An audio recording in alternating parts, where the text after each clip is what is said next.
শাহজালাল রহমতুল্লাহ আলাইহি মাজারের দান বাক্স সিলগালা বসলো প্রশাসনের নতুন দান বাক্স, এই উদ্দেশ্যকে আপনি কিভাবে দেখছেন? উদ্দেশ্য কি সেটা তো আমি জানি না, উদ্দেশ্য জানার মালিক তো আল্লাহ তাআলা। তবে মাজারের দান বাক্সে যে পরিমাণ টাকা, কয়েকদিনের দান বাক্সে যে পরিমাণ টাকা উঠছে, কত লাখ টাকা জানি উঠছে? 17 লাখ টাকা। কয় দিনে? 3-4 দিনে। সুবহানাল্লাহ। তাহলে মাসে কত টাকা হয়? তাহলে বছরে কত কোটি টাকা হয়? এই টাকাগুলো কই যায়?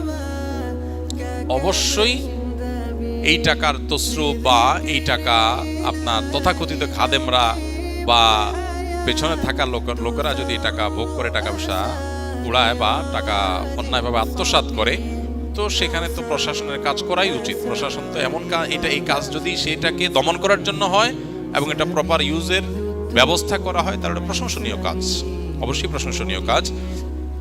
আমাদের দেশে মানুষ কত সহজ সরল। আমরা মাজারে টাকা দিই। মাজারে কেন টাকা দিই? বিপদ দূর হওয়ার জন্য না, মনের আশা পূরণ হওয়ার জন্য না। মাজারে টাকা দিলে মনের আশা পূরণ হবে, বিপদ দূর হবে। এতে কোরআন বা হাদিসে কোথাও আছে? নাই, কিন্তু আমরা দিচ্ছি। বহু মসজিদ টাকার অভাবে বানানো যাচ্ছে না, বহু মাদ্রাসা টাকার অভাবে ছেলেরা বাচ্চারা খাবার পাচ্ছে না, বহু গরিব মানুষের বাসায় খাবারের ব্যবস্থা নেই, বহু বেকার সামান্য একটু টাকার জন্য বেকারত্ব দূর হচ্ছে না।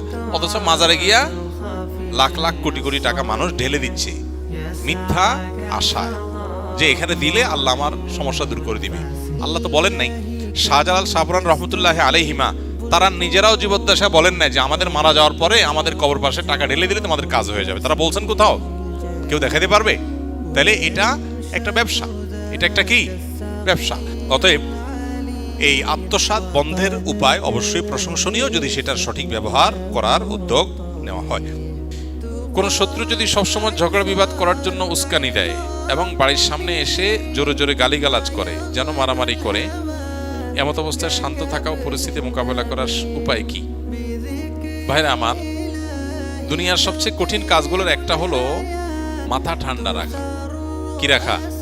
মাথা ঠান্ডা রাখা, সবর করা, সংযম করা। এটা হলো দুনিয়ার সবচেয়ে কঠিন কাজগুলোর একটা।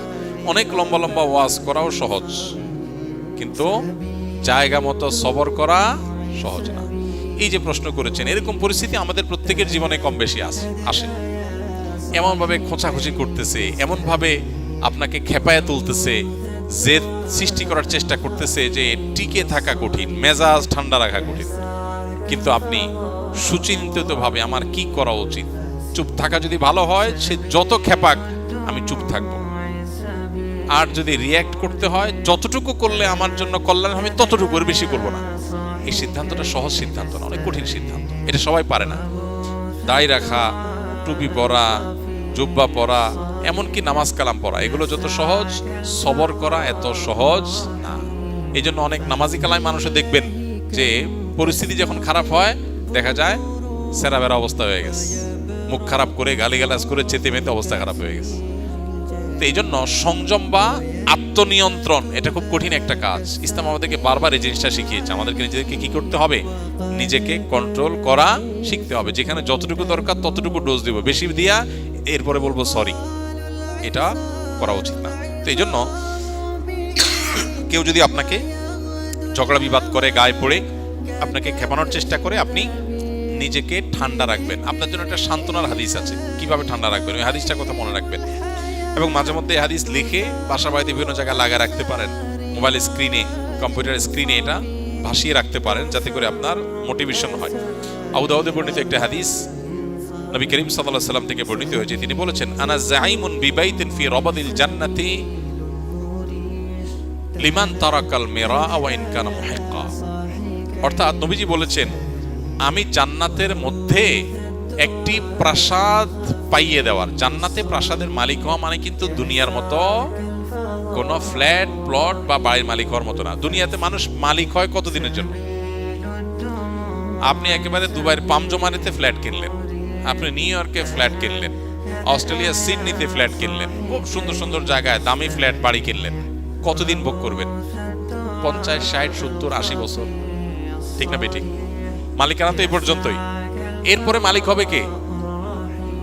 ছেলে, বউ, অন্য কেউ। এরপর তো আপনি মালিক না, নাকি? তাহলে দুনিয়ার মালিকানা হলো 60-70-80 বছর বয়স পর্যন্ত, তাও তো মানুষ কিনতে কিনতে তো 40-50 বছর হয়ে যায়। এরপরে মরার বাকি থাকে আর 10-20 বছর। 10-20 বছরের জন্য ফ্ল্যাটের মালিক হয়, তাতেই কি ভাবসাব। আর জান্নাতের যদি কেউ ফ্ল্যাট আর অট্টালিকার মালিক হয়, সেটা কতদিনের জন্য হবে? অনন্তকালের জন্য, যার কোনো শেষ নাই, যার কোনো সীমা নাই, কখনো শেষ হবে না।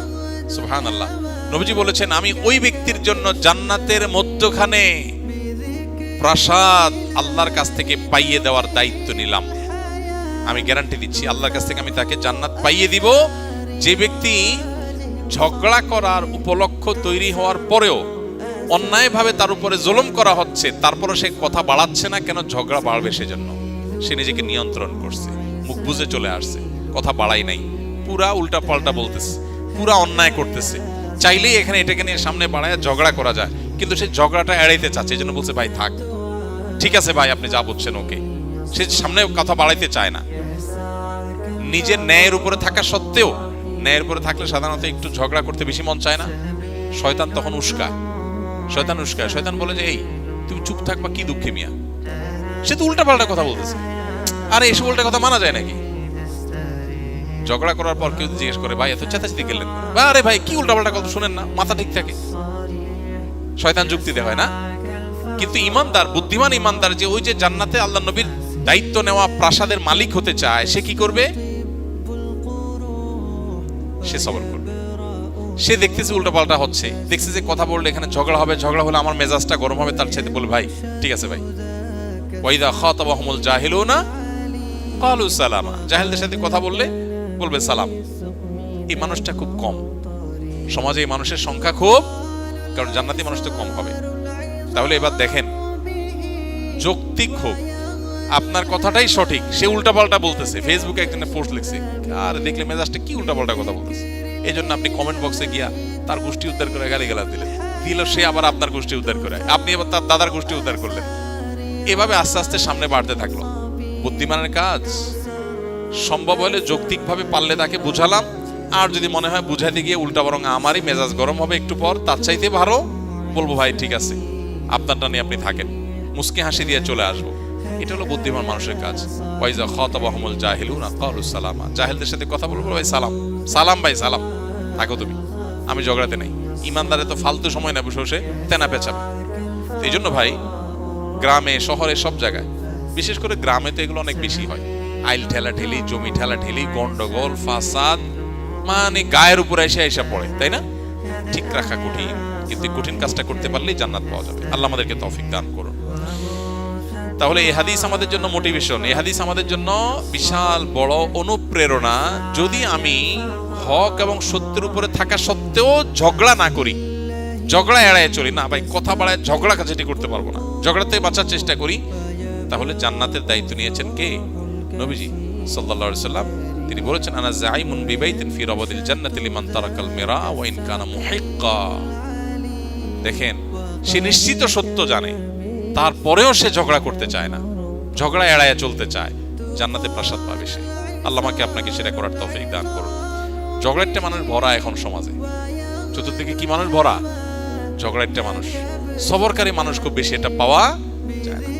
ঠান্ডা মাথার মানুষ হলে আমরা বলি ধোঁড়ার সাপ, লোকটার কোনো সোধবোধ নাই, এত কিছু করলো কিছুই বললো না। আপনারা একজনে গালিগালাজ করে উদ্ধার করে ফেলছে, জমি ঠেলছে, দুনিয়ার উল্টাপাল্টা করছে, আপনি যদি সবর করেন আপনার বউ বলবে তুমি কি পুরুষ না? বলবেন আমি জান্নাতি। আরে মহিলা কি বলো পুরুষ না? আমি জান্নাতি। জান্নাতি বলতে জান্নাতের প্রত্যাশাকারী, সেই জন্যই তো আমি চুপ থাকতেছি, নাইলে আমারও জমান আছে, আমিও পারি পাল্টা দিতে, কিন্তু আমি দিচ্ছি না। কেন দিচ্ছি না? জান্নাতের লোভে, জান্নাতের আশায়। আল্লাহ আমাদেরকে সবরের তৌফিক দান করুন। মাথা গরমালা মানুষের অভাব নাই ভাই, মাথা ঠান্ডালা মানুষের বড় অভাব। আল্লাহ আমাকে আপনাকে সবাইকে ঠান্ডা মাথার মানুষ হওয়ার তৌফিক দান করুন।